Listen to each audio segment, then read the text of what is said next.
क्या देखता है इब्राहिम? देखते देखते इब्राहिम के सामने काला पहाड़ आता है। उस पहाड़ को इब्राहिम देखने लगा। देखते देखते देखते वो काला पहाड़ चूर चूर हो जाता है, एक तारा निकल आता है। इब्राहिम कहता है कि यही अल्लाह है, लेकिन देखते देखते देखते वो तारा विलीन हो जाता है। इब्राहिम कहता है कि अल्लाह ऐसा नहीं होता। चंद्रमा निकल आया तो इब्राहिम ने कहा हाँ यह खुदा है। देखते देखते वो चंद्रमा भी नहीं रहा, सूरज निकल आया। इब्राहिम का हुआ अल्लाह नहीं था, यह अल्लाह है। आप मस्जिद में देखिए या उनका जो झंडा पताका है, देखिए उसमें तारा और चंद्रमा का चित्र रहता है। वो मस्जिद और उसके झंडे में जो तारा और चंद्रमा का चित्र है, वो बाहर का चंद्रमा और तारा नहीं है, वो अपने भीतर का चंद्रमा और तारा है। लेकिन लोग इसको नहीं जानते कि क्या है।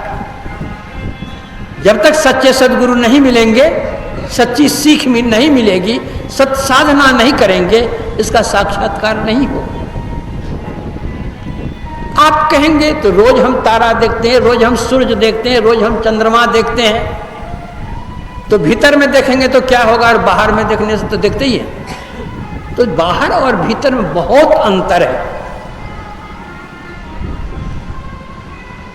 हम लोग आरती पढ़ते हैं, क्या पढ़ते हैं उसमें? निर्मल ज्योत जरत घट माई। बाहर में जो आप ज्योति देखते हैं, प्रकाश देखते हैं, दीपक देखते हैं, मरकरी देखते हैं, बल्ब देखते हैं, कीड़े फतिंगे सब जाया कर गिर कर मरते हैं ना। इसको तो आप अपनी आंखों देखते हैं, कीड़े फतिंगे सब जलकर मरकर गिर रहे हैं। तो बाहर के प्रकाश में बाहर के जो कीड़े मकोड़े हैं वे जल जल मर करके गिरते हैं, और जब आपके अंदर में प्रकाश होगा, उस प्रकाश को आप देखेंगे तो आपके जो अंदर के कीड़े हैं, काम क्रोध लोभ मोह मद मात्सर्य, ये जलकर घर खत्म होंगे।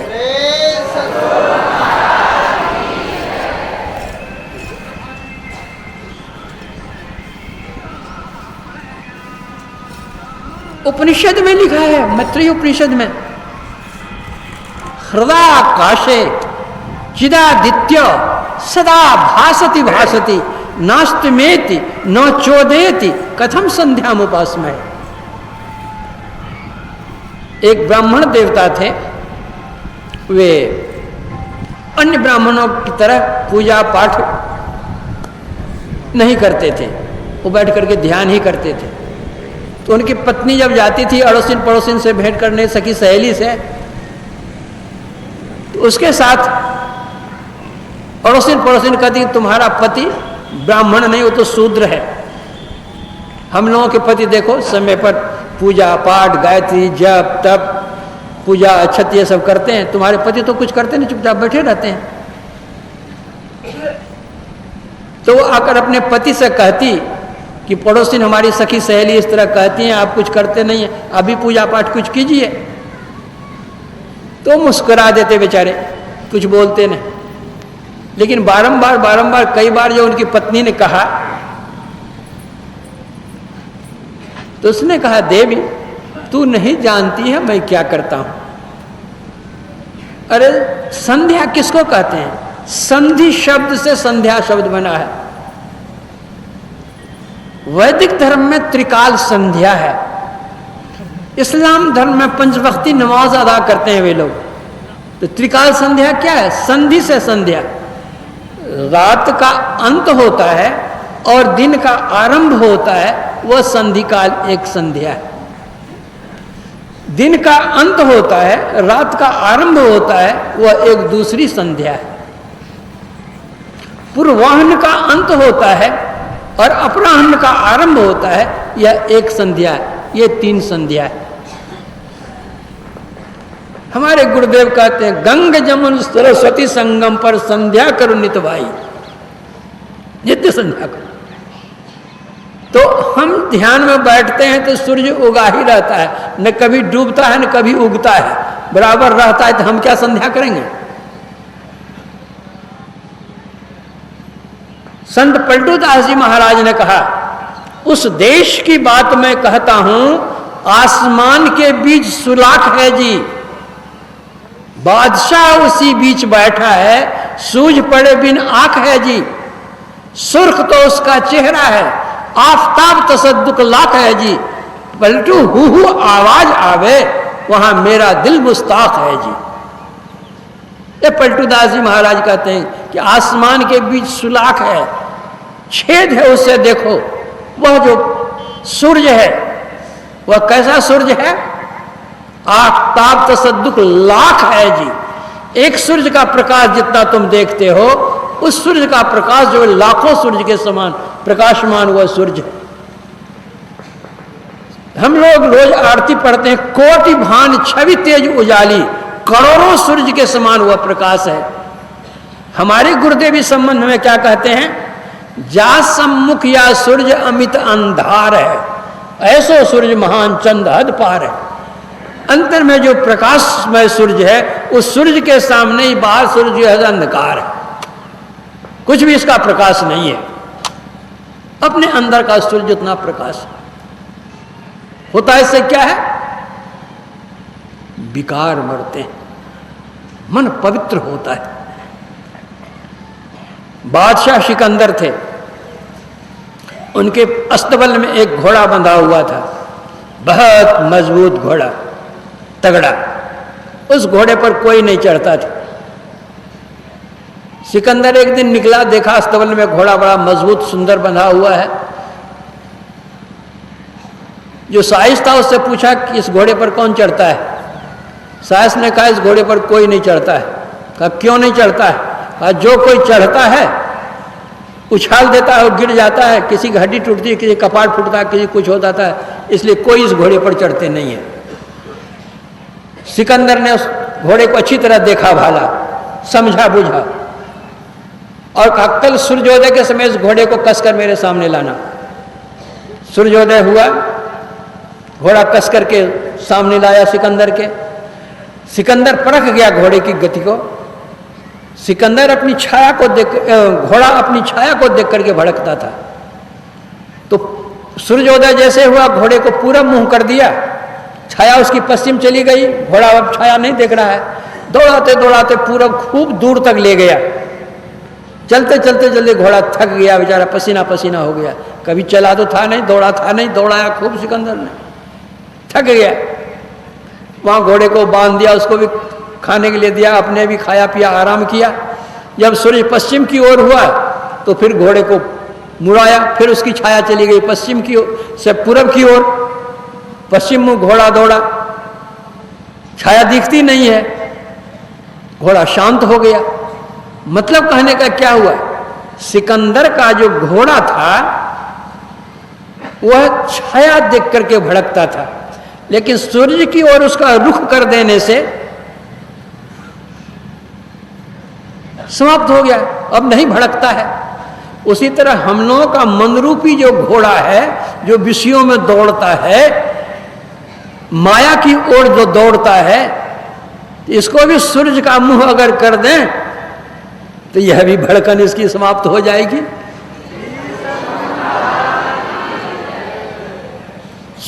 सिकंदर का घोड़ा तो छाया देख करके भड़कता था और हम लोगों का मन घोड़ा माया देख करके भड़कता है।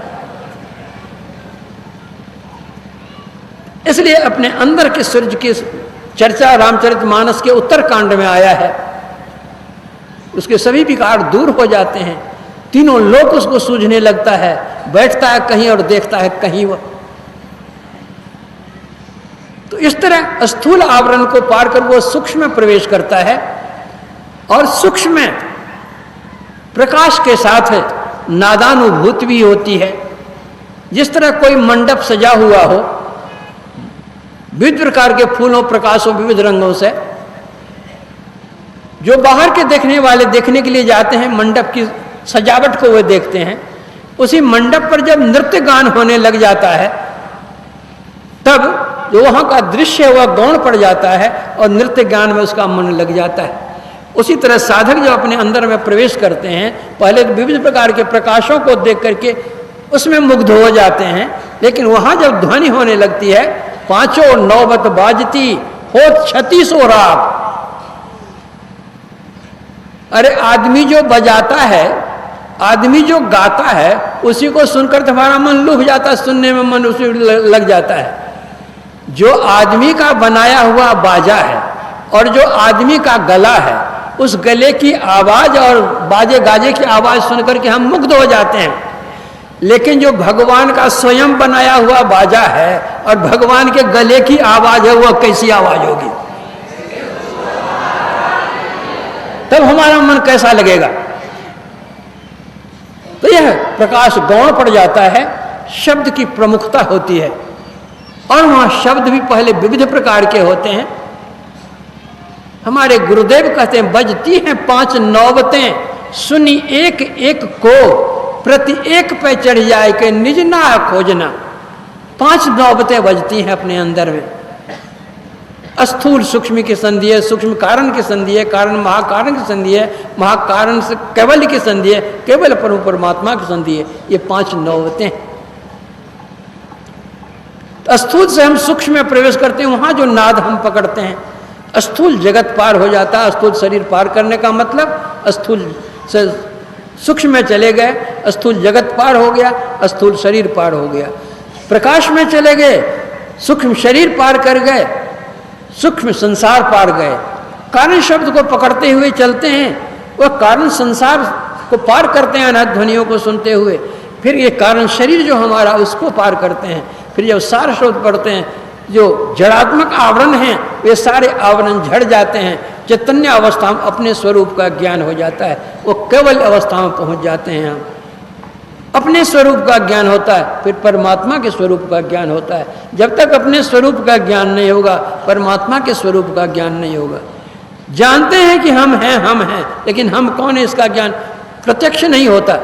आमी आमी कोड़ी बुझते न पारी के आमी আমাতে আছে কি রতন, কোন শক্তি বলে বেড়াই চলে বলে, কারে অভাবে হয় দেহ অচেতন, দেহ মাঝে আছে প্রাণের সঞ্চার, তাহাতেই বলি আমি বা আমার, প্রাण गेले चले হবে সবাকার, কেবাকার কোথা রবে ধনজন।